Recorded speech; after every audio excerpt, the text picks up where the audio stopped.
prójimo como a nosotros mismos. Nos disponemos a escuchar este Evangelio poniéndonos de pie y cantando la aleluya. Aleluya, aleluya, aleluya.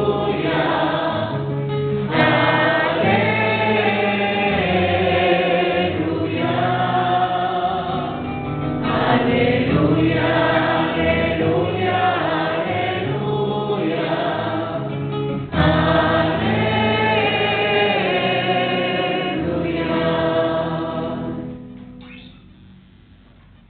Tus palabras, Señor, son espíritu y vida. Tú tienes palabra de vida eterna. Aleluya, aleluya, aleluya.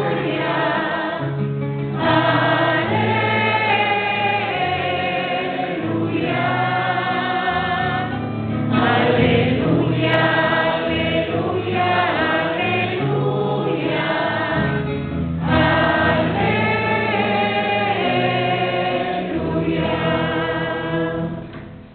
Que el Señor esté con ustedes.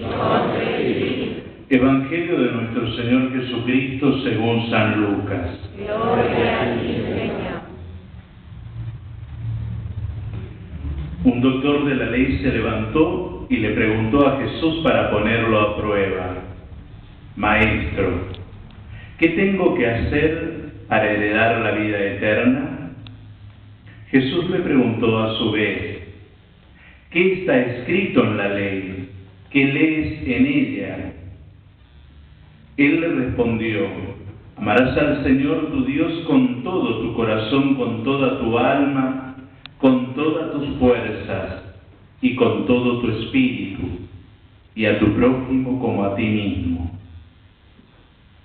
Has respondido exactamente, le dijo Jesús.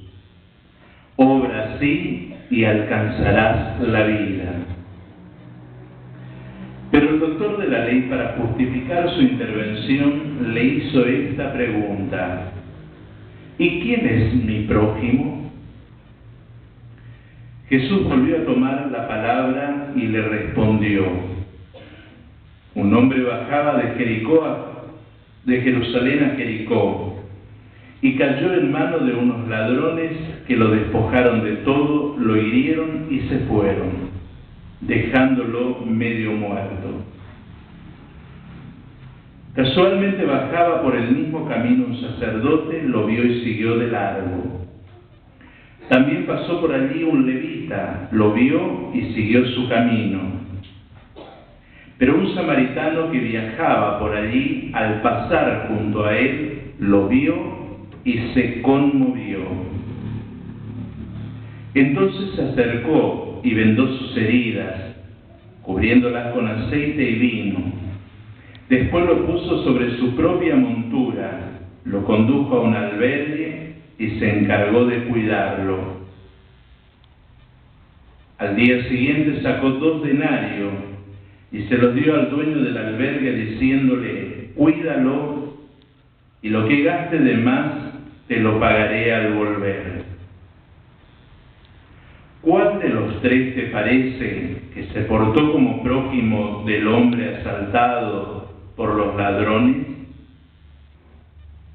El que tuvo compasión de él, le respondió el doctor. Y Jesús le dijo: ve y procede tú de la misma manera. Palabra del Señor. Gloria a ti, Señor Jesús.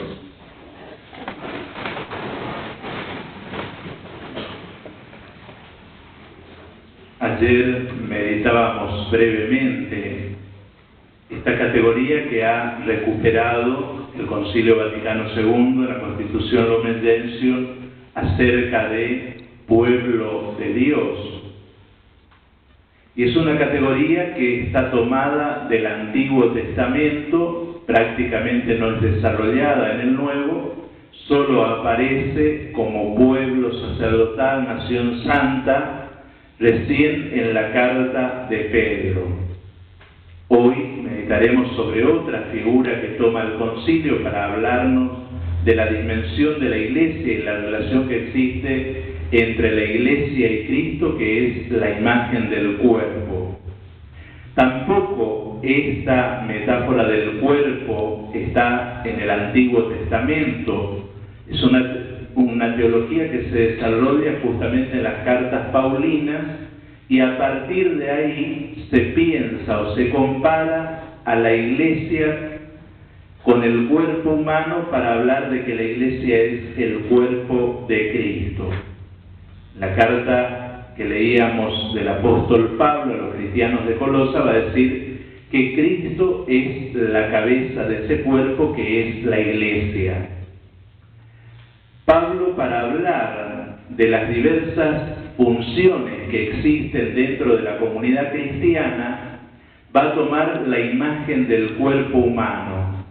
Va a decir que el cuerpo está compuesto por muchos miembros, por muchos órganos, y de esa manera cada uno cumple una función vital en el cuerpo humano.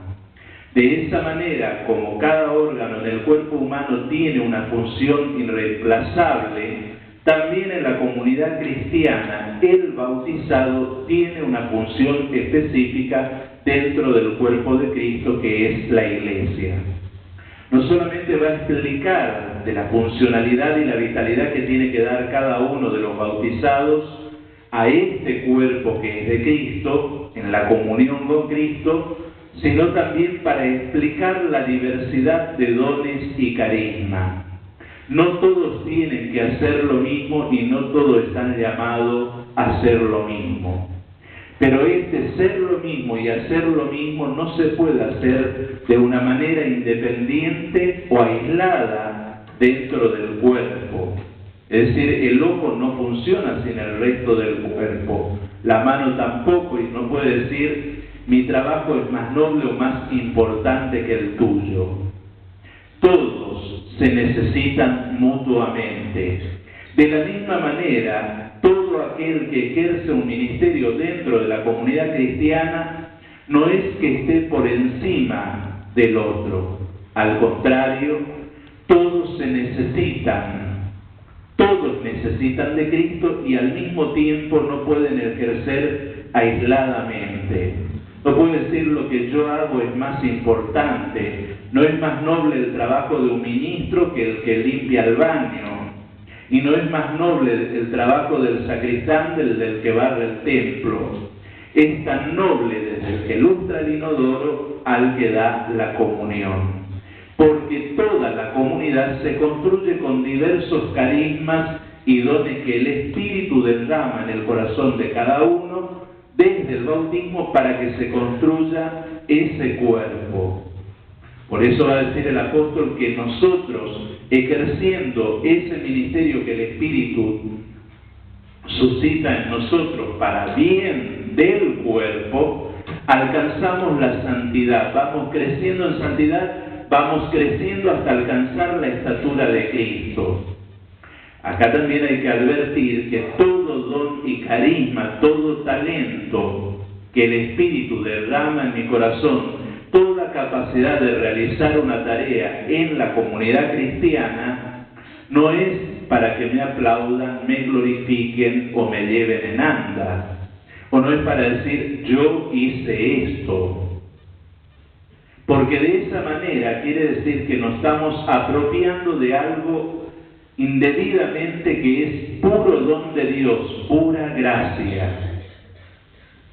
No es algo mío, se me da para que administre en función y en bien de todo el cuerpo.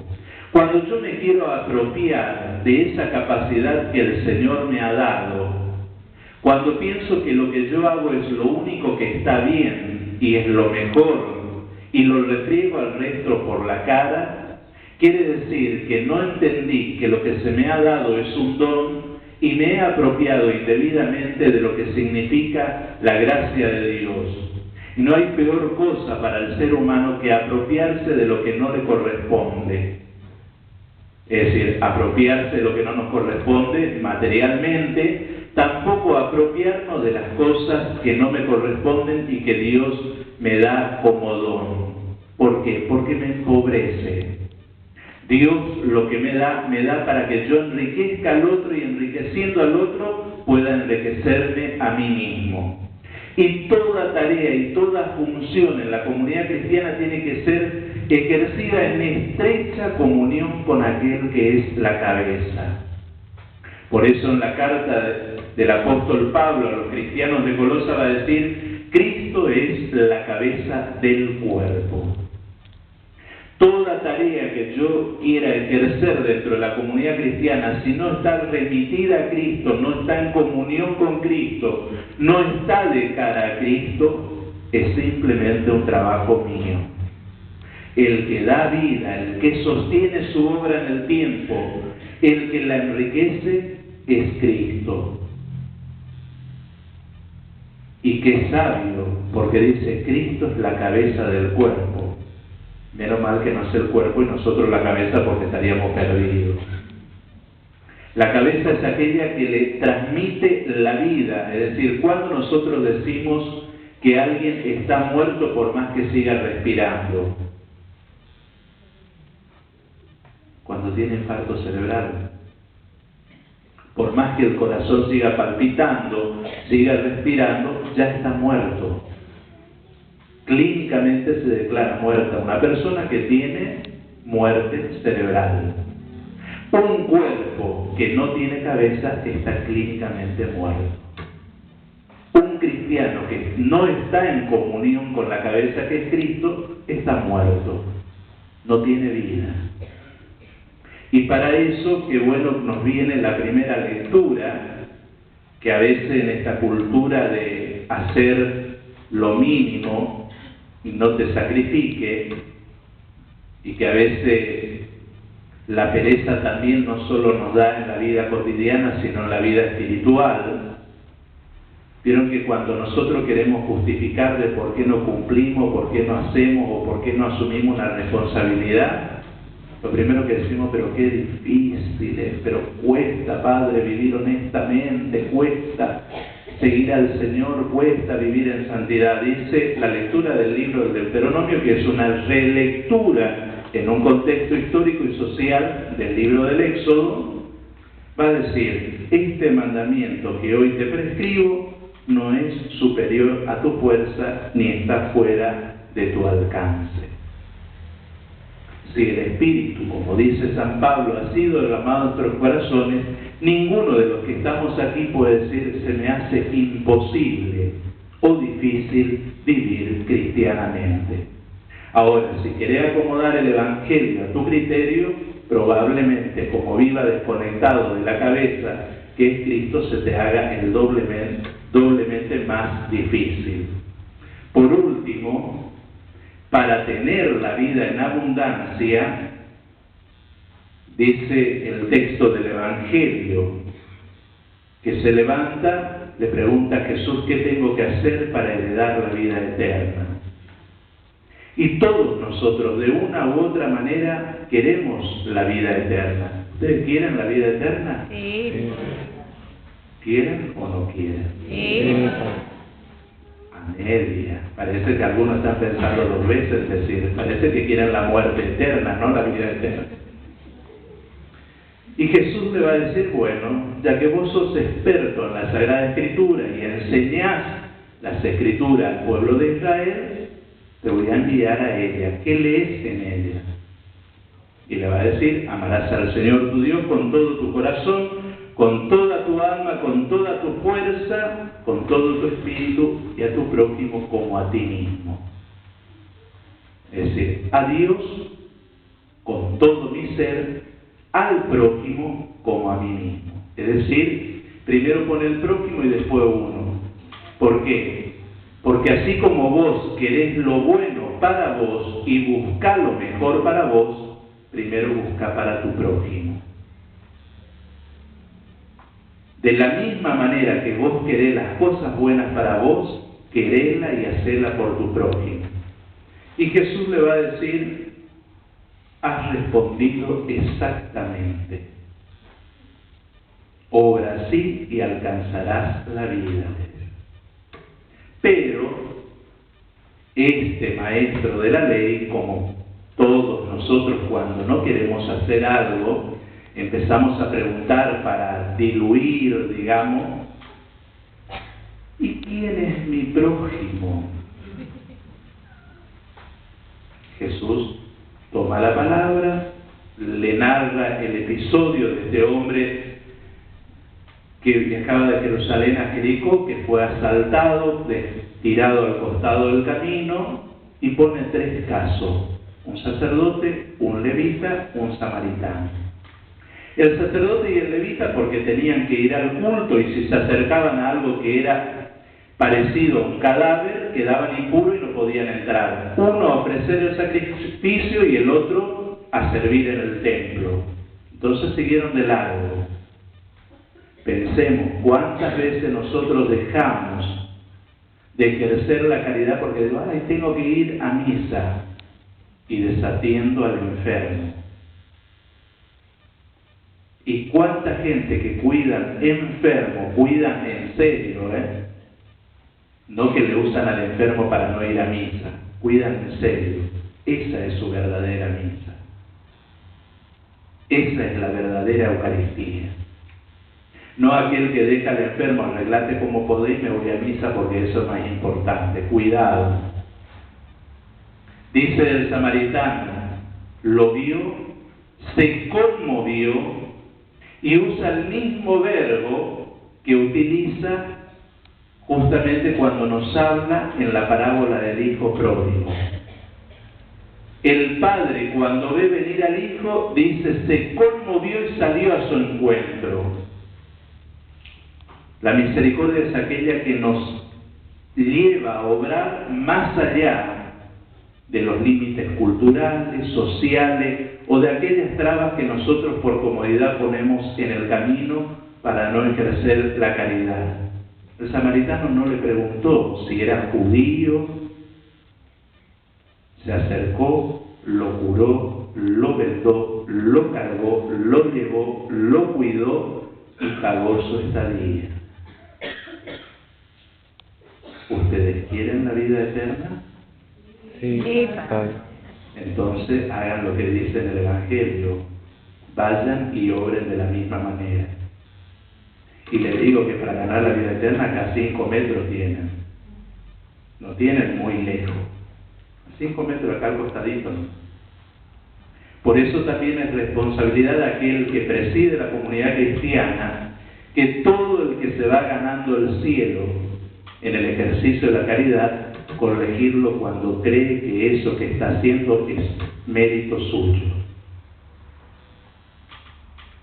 ¿Qué quiero decir con esto? No borres con el codo lo que vas escribiendo con tu mano para la eternidad. A veces el ego, a veces Satanás, o de otras maneras hace que nos desviemos de ese camino. Ve y obra de la misma manera. Ve y haz lo mismo. No pasa a entrar en la eternidad calentando bancos los domingos. Yo me alimento del que es la cabeza para poder vivir el Evangelio todos los días. ¿Y cuántas veces nosotros miramos como el sacerdote o el levita? No es responsabilidad mía, que se haga cargo otro, y el que pasa atrás dice que se haga el otro. Y así hay una letanía interminable que nadie se termina de hacer cargo de la necesidad del otro. Cada vez que nos encontramos frente a eso, preguntémonos, ¿qué pasa si te toca a vos? ¿Cómo te sentirías? Y no hay que hacer para que cuando me pasa a mí, otro lo haga. Hacer desinteresadamente que Dios sabrá cuándo, cómo y dónde te va a asistir y te va a ayudar de la misma manera.